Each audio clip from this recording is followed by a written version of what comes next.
Dalam beberapa hari terakhir, ASEAN memanas berkat konflik yang terjadi antara Kamboja dan Thailand, di mana konflik itu akhirnya membuat 35 orang meninggal dunia dan ratusan ribu warga lainnya harus mengungsi. Konflik itu sendiri diakibatkan oleh sengketa perbatasan yang sampai saat ini dinilai kontroversi. Belum lagi dengan perebutan kuil Previer yang kini dianggap sebagai faktor utama mengapa hubungan Kamboja dan Thailand memanas. Untungnya, kedua negara itu akhirnya sepakat untuk berdamai.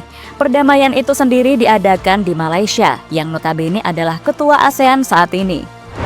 Namun baru-baru ini, ASEAN bisa saja kembali memanas. Kali ini yang terjadi antara Malaysia dengan Indonesia. Lagi-lagi masalah utamanya adalah soal sengketa yang tampaknya belum disetujui oleh kedua negara. Sengketa yang dimaksud terjadi di Laut Sulawesi yang letaknya memang dekat dengan Indonesia dan Malaysia. Maka dari itu, demi menghindari hal-hal yang tidak diinginkan, Perdana Menteri Malaysia langsung turun tangan dan mengajak Indonesia untuk berdiskusi. Lantas bagaimana respon dari Indonesia? Berikut ini adalah ceritanya.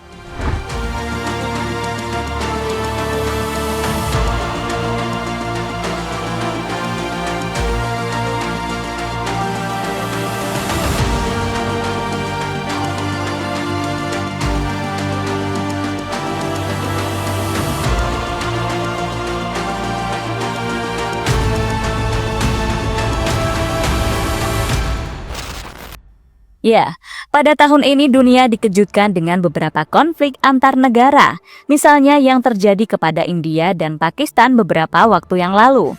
Saat itu kedua negara sampai berperang demi membuktikan siapa yang terbaik. Penyebab konflik itu sendiri adalah masalah perbatasan yang sampai saat ini belum selesai. Intinya, antara India dan Pakistan saling memperebutkan wilayah Kashmir, wilayah yang letaknya memang ada di perbatasan antara kedua negara tersebut. Pakistan beralasan jika Kashmir masuk ke wilayah mereka karena mayoritas penduduknya beragama Muslim. Sementara India mengklaim jika Kashmir sudah menjadi bagian mereka berkat invasi yang sebelumnya terjadi.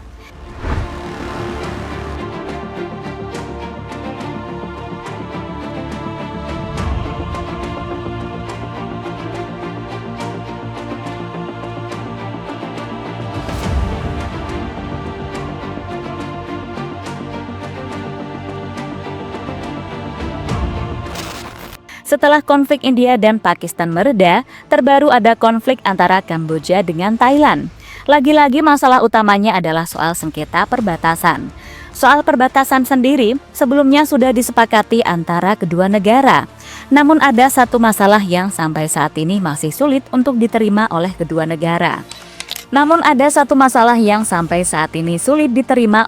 negara. Masalah yang dimaksud adalah adanya kuil Previer, di mana kuil tersebut kebetulan terletak di antara Kamboja dan Thailand. Jadi untuk masuk ke kuil tersebut, warga Kamboja harus ke Thailand dulu.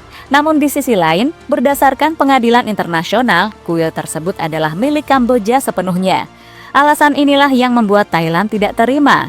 Hal yang sangat wajar, meski secara hukum kuil tersebut milik Kamboja, tapi jika ingin masuk ke kuil itu harus lewat dari negara Thailand dulu.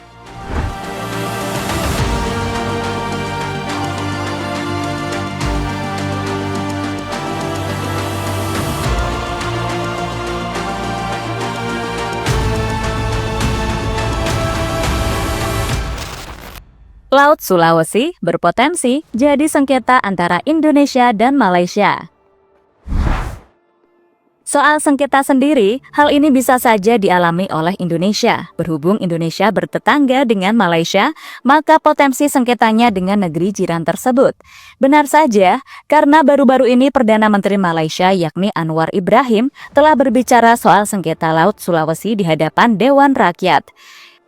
Intinya, negosiasi dengan Indonesia saat ini tengah berlangsung, tapi belum ada kesepakatan yang bisa ditandatangani. Masalah perbatasan Laut Sulawesi menyangkut kedaulatan nasional dan tidak akan diputuskan terburu-buru. Negosiasi dengan Indonesia masih berlangsung, tapi belum ada kesepakatan yang ditandatangani, kata Anwar Ibrahim pada media. Jika melihat letak Laut Sulawesi, memang sebagian wilayahnya sangat dekat dengan Malaysia, terutama Sabah. Selain itu, Laut Sulawesi juga berbatasan langsung dengan negara Filipina di sebelah utara. Maka hal itulah yang berpotensi membuat Indonesia dan Malaysia mempermasalahkan soal perbatasan di Laut Sulawesi. Dengan begini, maka pemerintah Indonesia harus hati-hati dan jangan sampai kalah dengan Malaysia. Karena entah bagaimanapun, Laut Sulawesi bisa memberikan dampak bagi para warga karena pastinya memiliki sumber daya alam yang sangat banyak.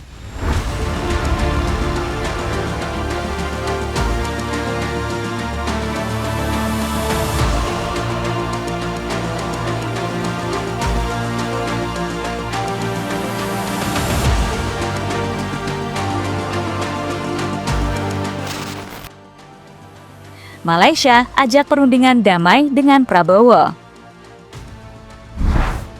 Soal masalah Laut Sulawesi, Malaysia pastinya sadar jika hal itu bisa berpotensi menimbulkan konflik dengan Indonesia. Konflik yang bisa saja membuat kedua negara berperang dan menjadi perang ASEAN Jilid kedua setelah Kamboja dan Thailand.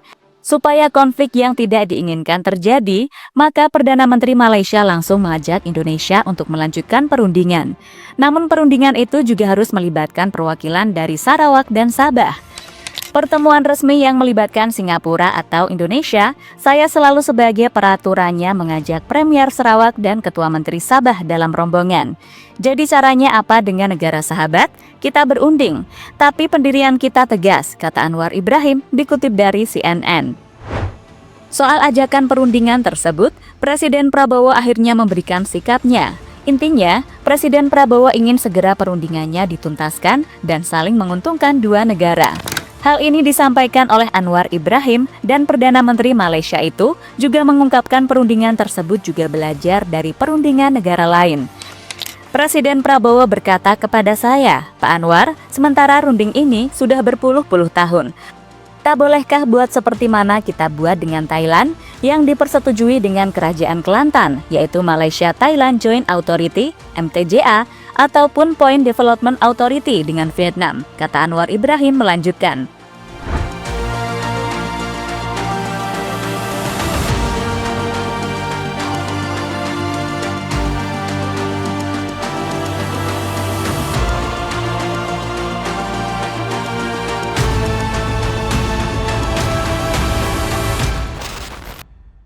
Indonesia dan Malaysia sama-sama belajar dari masa lalu.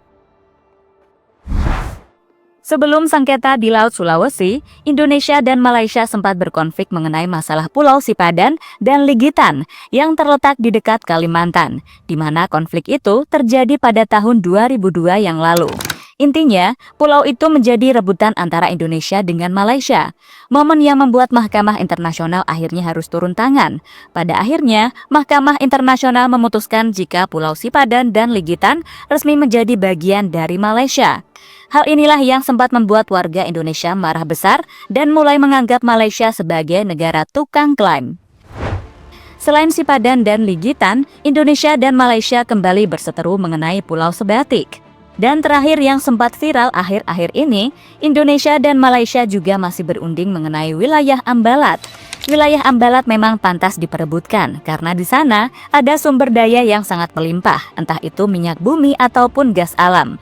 Untuk ini, tak ada yang menang soal konflik Ambalat karena antara Indonesia dan Malaysia sepakat untuk memanfaatkannya bersama.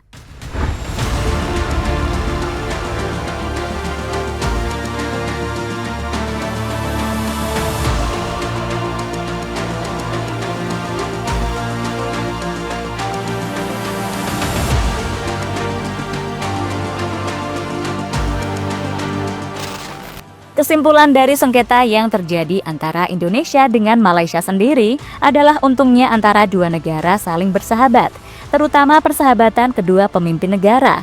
Jadi jika ada sengketa yang berpotensi memunculkan konflik, Malaysia dan Indonesia pasti akan merundingkannya terlebih dahulu, bukannya langsung perang seperti yang terjadi antara Kamboja dengan Thailand.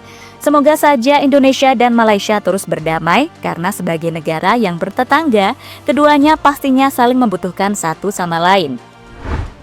Jadi itulah cerita di balik sengketa yang ada di Laut Sulawesi.